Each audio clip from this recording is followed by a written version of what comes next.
오늘 또 하나님 주시는 말씀 같이 읽겠습니다. 마가복음 10장 2절부터 16절까지의 말씀입니다. 봉독합니다. 바리새인들이 예수께 나와 그를 시험하여 묻되 사람이 아내를 버리는 것이 옳으니이까? 대답하여 이르시되 모세가 어떻게 너희에게 명하였느냐? 이르되 모세는 이혼 증서를 써주어 버리기를 허락하였나이다. 예수께서 그들에게 이르시되 너희 마음이 완악함으로 말미암아 이 명령을 기록하였거니와 창조 때로부터 사람은 사람을 남자와 여자로 지으셨으니 이러므로 사람이 그 부모를 떠나서 그 둘이 한 몸이 될지니라. 이러한즉 이제 둘이 아니요 한 몸이니 그러므로 하나님이 짝지어 주신 것을 사람이 나누지 못할지니라 하시더라. 집에서 제자들이 다시 이 일을 물으니 이르시되 누구든지 그 아내를 버리고 다른 데에 장가드는 자는 본처에게 간음을 행함이요 또 아내가 남편을 버리고 다른 데로 시집가면 간음을 행함이니라. 사람들이 예수께서 만져주심을 바라고 어린아이들을 데리고 오매 제자들이 꾸짖거늘 예수께서 보시고 노하시어 이르시되 어린아이들이 내게 오는 것을 용납하고 금하지 말라. 하나님의 나라가 이런 자의 것이니라. 내가 진실로 너에게 이르노니 누구든지 하나님의 나라를 어린아이와 같이 받들지 않는 자는 결단코 그곳에 들어가지 못하리라 하시고 그 어린아이들을 안고 그들 위에 안수하시고 축복하시니라. 아멘. 네, 오늘 말씀은 그 10장 이제 사실은 1절부터 쭉 이어지고 우리가 마가복음을 계속 몇 번에 걸쳐서 이 앞부분도 보고 있습니다. 결국 마가복음에 나오는 오늘 본문과도 연관된 앞뒤 맥락을 보면 예수님의 제자로 산다는 것이 무엇인가, 예수님의 가르침을 받들어서 제자로서 어떻게 해야 되는가를 우리에게 메시지로 주고 있습니다. 앞에서 기억하시겠지만 제자들 사이에서 누가 크냐라는 질문으로 서로 다툴 때에 예수님께서 정말 제자들이 관심 가져야 되는 사항들에 대해서도 말씀해 주셨죠.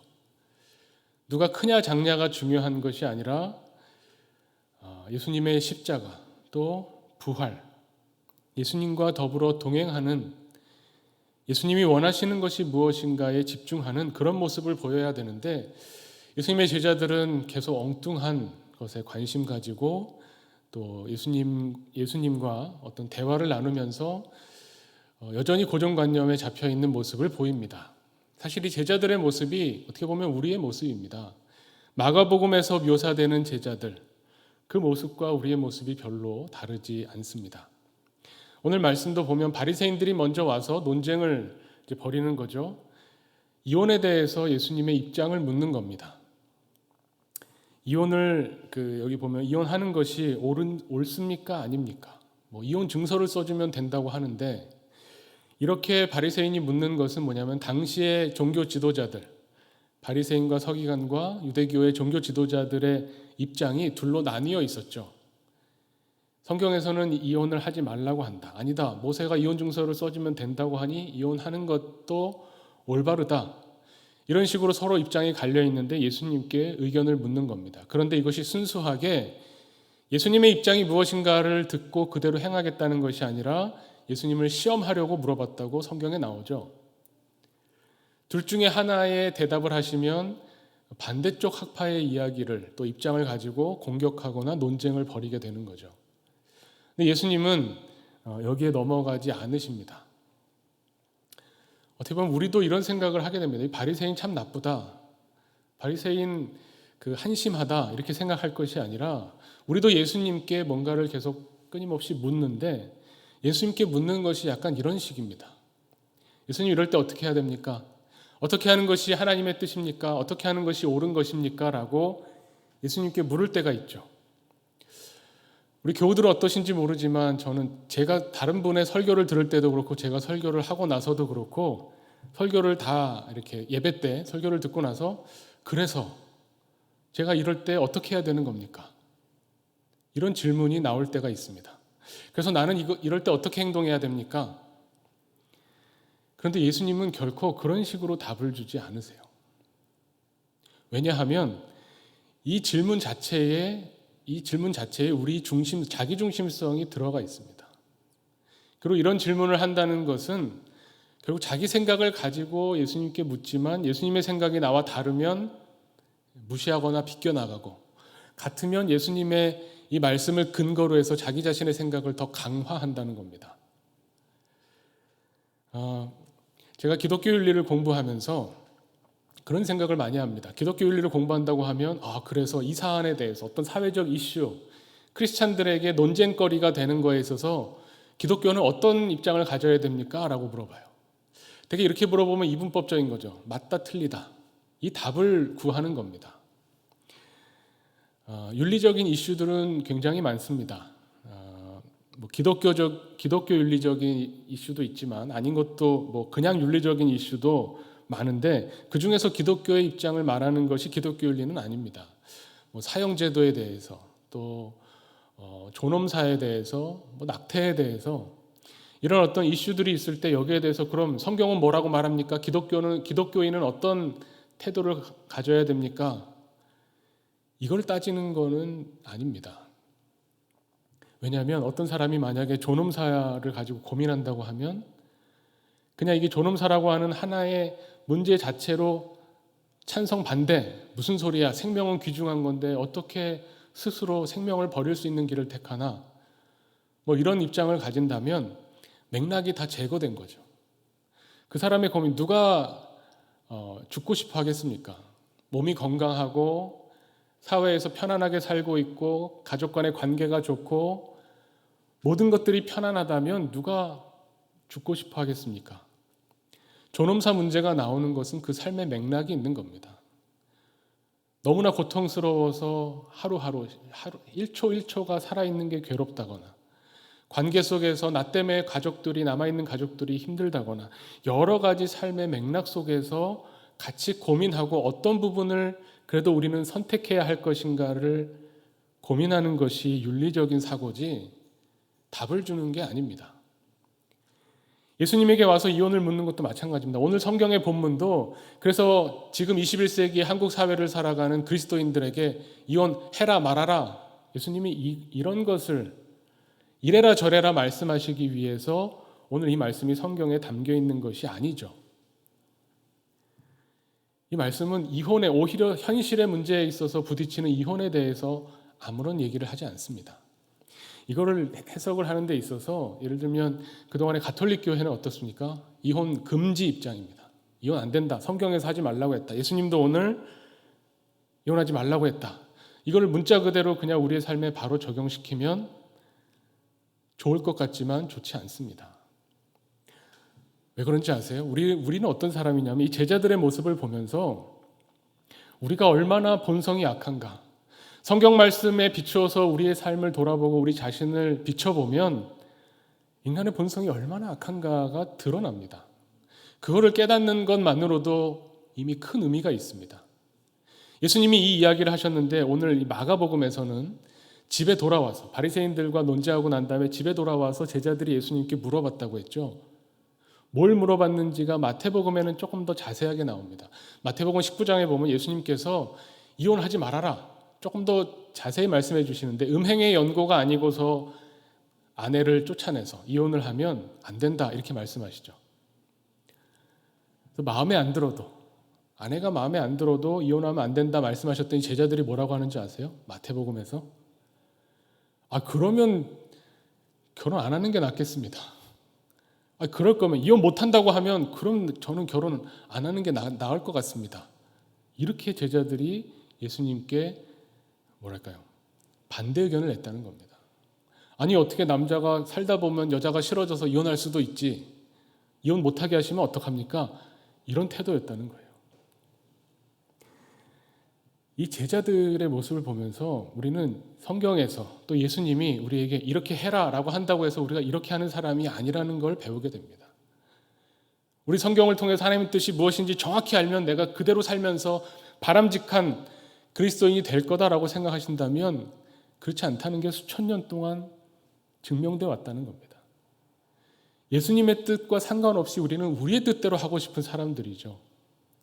이어지는 말씀에 보면 예수님이 어린아이 이야기가 있죠. 보통 우리가 어린이 주일에 이 본문을 많이 써서 그런데 이 본문을 여기만 뚝 띄어서 어린이 주일에 볼 게 아니라 앞에서부터 쭉 이어져 오는, 누가 크냐는 제자들의 논쟁에서부터 이어서 보면 이 제자들의 태도가 정말 대단합니다. 예수님에게 안수해달라고 기도받고 싶어서 아이들이 이렇게 나오니까 제자들이 아이들을 향해서 꾸짖습니다.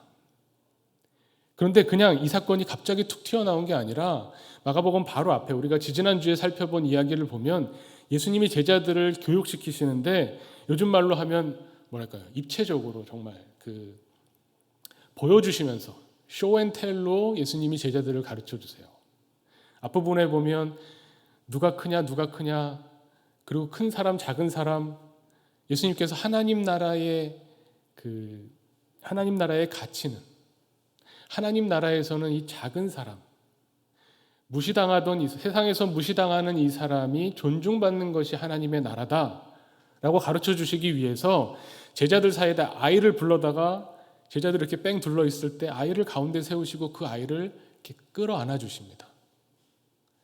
이 아이를 안아주시면서 봐라.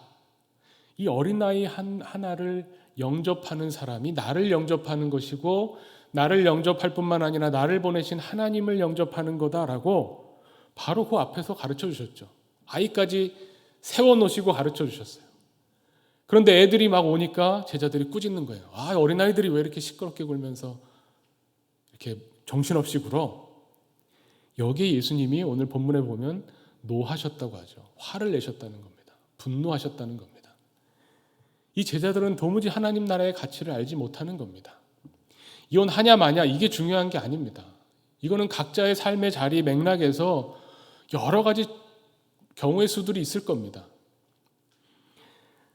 오늘 본문은 그래서 이혼할 거냐 말 거냐 교회 입장을 정해라 이런 것과 아무 상관이 없이 하나님의 뜻이 무엇이고 예수님을 따라 산다고 하는 제자들이 과연 어떤 사람들인가 하는 것을 가르쳐 주시는 겁니다. 예수님이 이 문제를 가지고 이야기하실 때 뭐냐면 율법을 가지고 오시죠. 정말 놀라운 충격적인 말씀이 있습니다. 아니 율법에 보면 구약 성경에 보면 이혼 증서를 써주면 이혼해도 된다고 하는데 왜 이혼 안 된다고 하십니까? 했더니 예수님께서 하시는 말씀이 모세가 이런 율법을 준 것은 너희가 완악하기 때문이다 이렇게 말씀하시는 거예요. 하나님의 사람이 된다고 하는 것, 제자가 된다고 하는 것, 이 세상을 살아가는데 하나님의 뜻대로 산다고 하는 것이 한 번에 그냥 예수님 이제 믿습니다. 내가 예수님 그리스도로 고백합니다. 라고 해서 한 번에 확 바뀌는 게 아니라는 겁니다. 우리는 이 신앙의 길을 꾸준히 걸어가는 거예요. 그럼 도대체 내가 변하는지 안 변하는지 알 수 없을 정도로 천천히 느리게 뭔가 조금씩 바뀌어갈 수도 있다라는 것을 성경이 보여주는 거죠. 너희 마음이 너무나 완악하기 때문에 이 말씀을 주신 것은 이걸 가지고 마음대로 이혼하라는 것이 아니라 오히려 약자인 여성을 보호하기 위해서 주신 법이다라는 겁니다. 여기 신명기 24장에 보면 아마도 이 바리새인이 이 율법을 가지고 왔을 텐데 신명기 24장 1절에 보면 이렇게 말합니다. 사람이 아내를 맞이하여 데려온 후에 그에게 수치되는 일이 있음을 발견하고 그를 기뻐하지 아니하면 이혼 증서를 써서 그의 손에 주고 그를 자기 집에 내보낼 것이요 이렇게 말합니다. 이거를 남성이 읽으면 뭐라고 했습니까? 기뻐하지 않는 일 마음에 안 들어 이렇게 볼 수 있지만 여성 입장에서 보면 이 기뻐하지 않는 어떤 수치되는 일을 발견하고 기뻐하지 않는다는 어쨌든 조건이 붙는 겁니다. 그러니까 그전에는 어떻겠습니까? 아무 이유 없어요. 조건도 없고 무슨 따지는 문구도 없고 그냥 남자가 마음대로 했다는 겁니다. 강하기 때문에, 힘이 있기 때문에. 그런데 이런 율법을 주신 것은 그래도 이런 조건이라도 달아서 약자를 보호하겠다고 하는 이혼으로부터 약한 여자를 보호하기 위한 율법을 주신 거였다는 겁니다. 이 율법을 주실 때는 그러면서 이것이 목적이 아니라 이 율법을 통해서 끊임없이 추구해야 되는 방향을 가르쳐 주셨다는 거죠. 너희는 완악하기 때문에 이렇게라도 하지 않으면 이것조차도 하지 않기 때문에 율법을 줬지만 결국 이 율법의 중심적인 사상은 무엇입니까? 바리새인들은 신명기를 들고 와서 예수님께 이혼해도 됩니까? 안 됩니까? 이거 이혼하는 거 옳습니까? 안 옳습니까? 라고 물어보는데 예수님은 창세기를 가지고 와서 남자와 여자가 결혼하는 것은 하나님이 짝지어 주시는 것이다 라고 말씀하십니다. 하나님의 통치의 원칙에 따라서 하나님의 마음이 어디에 있는 줄 아느냐라고 말씀하시는 거예요. 남자와 여자를 짝지어 주셨다는 말은 문자 그대로 원어로 의미를 찾아보면 멍에를 씌워 주셨다라는 말입니다. 남자와 여자에게 똑같이 멍에를 씌워 주신 겁니다. 강자에게 의지하라고 짝지어 주신 것이 아니라, 강자 마음대로 해도 좋다는 것이 아니라 똑같이 멍에를 씌워 주셨기 때문에 하나님의 섭리 안에서 함께 하라는 것이죠. 이것을 어기는 것이 어떻게 보면 십계명에 나오는 간음이라고 하는, 이게 그냥 613개의 율법 중에 하나가 아니라 이것이 다 위로 올라가고 방향을 짓고 하나님의 뜻에 가까워지면서 점점 더 이 율법이, 613개의 율법이 압축되면 십계명으로 드러나고, 더 압축시키면 예수님께서 이웃을 내 몸처럼 사랑하라고, 하나님을 마음과 힘을 다해서 섬기라고 말씀하시고 너희가 서로 사랑하라는 말씀으로 다 귀결된다는 겁니다. 이것은 하나님 나라의 가치를 알려주시는 겁니다. 이런 경우에 어떻게 할까요? 이런 경우에 어떻게 해야 됩니까? 우리는 그럴 때 하나님이 정해주시면 참 좋겠다 생각하지만, 하나님의 사람이 된다고 하는 것은 이런 하나하나의 행위를 모으는 것이 아니라는 겁니다. 이것이 얼마나 저는 복음인지 모르겠어요. 이럴 때 이렇게 하고 저럴 때 저렇게 하면 나중에 결국 천국 간다, 이랬다면 우리 천국 갈 사람이 정말 없는 거죠. 하나님의 뜻이 무엇인지 뻔히 알면서도 우리 모른 척 하거든요. 안 들은 척 합니다. 이 제자들 모습만 봐도 그렇잖아요. 어린아이를 세워놓고 이런 어린아이를 영접하는 것이 하나님의 나라의 원칙이다. 하나님의 나라는 이런 것이다. 내 제자가 되려면 자기를 부인하고, 내가 어린아이를 무시한다는 것은 내가 어린아이보다 큰 자라는 생각을 갖는 거죠. 자기를 부인하지 못하는 겁니다. 나를 따라오려거든 자기를 부인하고 십자가를 지고 나를 따르라고 말씀하시는데, 그런 말씀은 들었는지 안 들었는지 잊어버리는 거예요. 아니면 듣고도 무시하는 거죠. 내가 더 큰 자인데 어린이들이 와서 시끄럽게 굴어 꾸짖는 겁니다. 조용히 좀 해라. 저리 가라. 애들은 가라. 이럴 때 예수님께서 분노하게 되시는 거죠.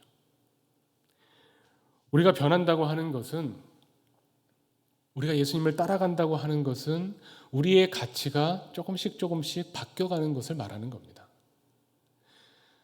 내가 중심이 돼서 배우고 익히고 경험했던 가치들이 예수님이 원하시는 가치로, 예수님이 말씀하시고 가르치신 하나님 나라의 가치로 조금씩 변해가는 것, 그것이 제자로 사는 것이죠. 우리 보통 가치에 대해서 이야기하면 윤리에서 이렇게 이야기해 볼 수 있을 겁니다. 그냥 가치라는 게 참 뭐가 더 중요하다, 뭐가 더 옳다, 뭐가 더 바람직하다, 뭐가 더 좋은 것이다 라고 이야기할 때에 여러 가지 가치가 있습니다. 근데 이 가치 중에 어떤 것을 더 중요한 가치로, 이건 진짜 값어치 있다 라고 여기는지에 따라서 그 사람의 삶이 달라진다는 거죠. 추구하는 바가 달라지기 때문에 그런 겁니다. 예를 들면 세상의 가치 중에 가짐의 가치를 최우선으로 하는 사람들이 있습니다. 뭔가를 소유하는 거죠. 뭔가를 가지게 되면 다른 사람보다 더 많이 가질수록 내 가치가 올라간다고 생각하는 겁니다. 그래서 부자가 되는 것을 목표로 삼기도 합니다. 한동안 우리나라도 그랬죠. 부자 되세요. 부자 되는 게 참 좋은 것으로. 물론 좋은 건데 그게 최고는 아니죠. 이런 가짐의 가치의 문제는 뭐냐면, 내가 많이 가질수록 내 옆에 있는 사람들은 가질 수가 없는 겁니다. 제로섬 게임이라고 하죠. 내가 더 많이 가지면 좋고 다른 사람은 또 더 많이 가지면 좋겠지만, 이 가짐의 가치에서는 상대적으로 누가 더 많이 가지냐가 중요하게 됩니다. 내가 아무리 많이 가졌어도 나보다 많이 가진 사람이 있으면 나는 실패한 거가 되죠. 그래서 문제입니다. 이거보다 좀 나은 게 뭐냐면 됨의 가치라는 게 있죠. 내가 우리 어린이들에게 커서 뭐가 되고 싶니? 하면은 나오는 것들 있죠. 뭐가 되고 싶어요? 뭐가 되고 싶어요? 이런 됨의 가치는 내가 됐다고 해서 다른 사람이 안 되는 건 아니니까, 뭐 그럴 수도 있지만 사회 안에서 가짐보다는 좀 낫습니다. 제자들도 서로 다투었던 게 뭐냐면 누가 더 큰 제자가 되느냐죠. 됨의 가치에 어떻게 보면 제자들은 가장 큰 우선순위를 두었던 것이 아닌가 생각합니다. 내가 예수님을 따라가서 예수님이 이제 메시아로서 하나님의 나라를 이 땅에 세우실 때에 나는 어디쯤 위치하고 있을까? 내가 좀 큰 사람이 되어서 예수님이 왕 되신 그 왕국에서 내가 좀 큰 사람이 되고 싶다라는 마음으로 서로 제자들 사이에서 누가 크냐는 다툼이 일어나는 거죠. 됨의 가치에 매몰되면 그렇게 됩니다. 이때는 이제 다른 사람도 되고 나도 되지만 누가 더 크냐를 가지고 또 경쟁하게 됩니다. 이런 가치보다는 더 나은 가치가 있다면 나눔의 가치가 있겠죠. 이 나눔이라고 하는 것은 가짐의 가치와 또 상반되는 부분이 있습니다. 그래서 재밌습니다. 나눔의 가치는 나눌수록 더 그 가치가 올라가고 커지는 거예요. 가짐의 가치는 나눌수록 내게 적어지지만 나눔의 가치는 나눌수록 내 것도 커지고 상대방도 커지는 거죠. 예를 들면 기쁨이 있을 겁니다. 우리 그 교회 공동체에서 이제 어떻게 보면 또 수능이 있어서 수능을 위해서 또 함께 기도할 텐데, 수능을 치르는 입시생들을 위해서 같이 기도할 텐데, 우리가 함께 기도하다가 좋은 성적이 나와서 원하는 대학에 들어가고 합격했다는 소식을 들으면 어떻게 됩니까? 같이 기도한 우리 교우들도 기쁘죠. 이런 기쁜 소식은 나누면 나눌수록 점점 커집니다. 나 혼자 기뻐, 너무 좋아하는 것보다 이렇게 해서 너무 기쁩니다라고 다른 사람에게 이야기하면 또 그 사람도 그 소식을 듣고 기뻐하고 그것을 또 다른 사람에게 나누고 나눌수록 기쁨이 커지죠. 그런 어떤 나눈다고 할 때에 더 커지게 되는 그런 가치들이 있습니다. 복음도 마찬가지죠. 나 혼자 듣고 나만 천국 가겠다. 이런 사람은 복음을 잘못 들은 겁니다. 내 교회만 나는 이제 복음을 들었으니 나는 그리스도인이 됐으니 나만 구원받겠다. 이건 뭔가 좀 이상한 겁니다. 예수님께서 오병이어의 기적을 일으키실 때 떡을 떼어서 나누셨죠. 그랬더니 이 떡이 계속 커지는 겁니다. 이것이 일종의 나눔의 가치죠. 제자들을 통해서 나누라고 하십니다. 말씀을 나누고 성령을 나누고 예수님의 가르침을 나눌 때에 하나님의 나라가 더 커지는 거죠. 여기서 예수님은 한 걸음 더 나가십니다. 나눔의 가치에서 그치지 않고 한 걸음을 더 나가셔서 보여주시는 것이 뭐냐면 바로 섬김이죠. 이제 나눠서 커지는 거는 나도 좋고 상대방도 좋습니다. 근데 예수님 여기서 더 들어가신 것은 뭐냐면 내가 작아지고 내가 고통받고 내가 죽음으로 다른 사람을 살리겠다는 겁니다.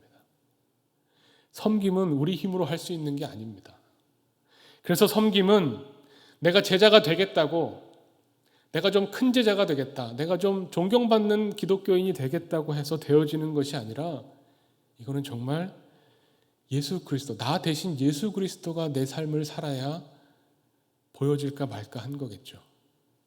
예수님 말씀하시는 이 섬김이라고 하는 것은 그래서 이 이혼에 대해서 남녀 간의 어떤 그런 가부장적인 사회에서 강자와 약자의 이야기가 더 발전해서 남자와 여자 사이의 약자인 여자보다 온 사회에서 가장 약자인 어린아이 이야기로 이어지는 겁니다.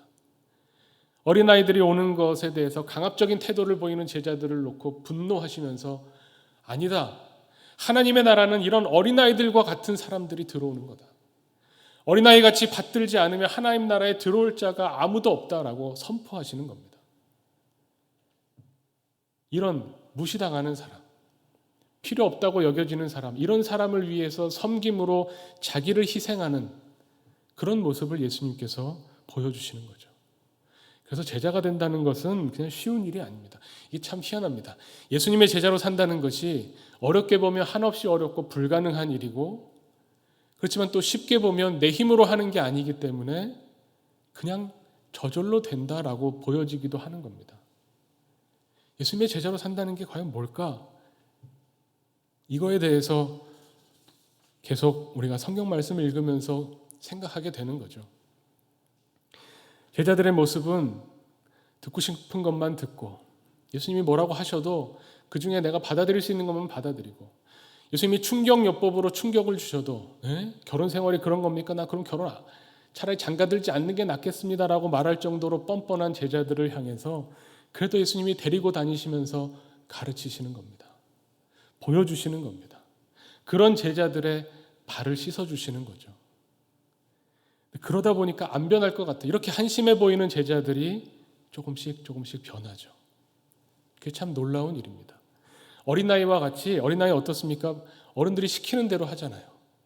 그런 순수한 마음을 가지고 주님이 원하시는 뜻을 찾고 구하면서 살아야 되는데, 이 제자들이 그런 모습을 안 보이다가 결국 부활하신 주님과 계속 만나면서 예수님이 가셨던 길을 따라가게 됩니다.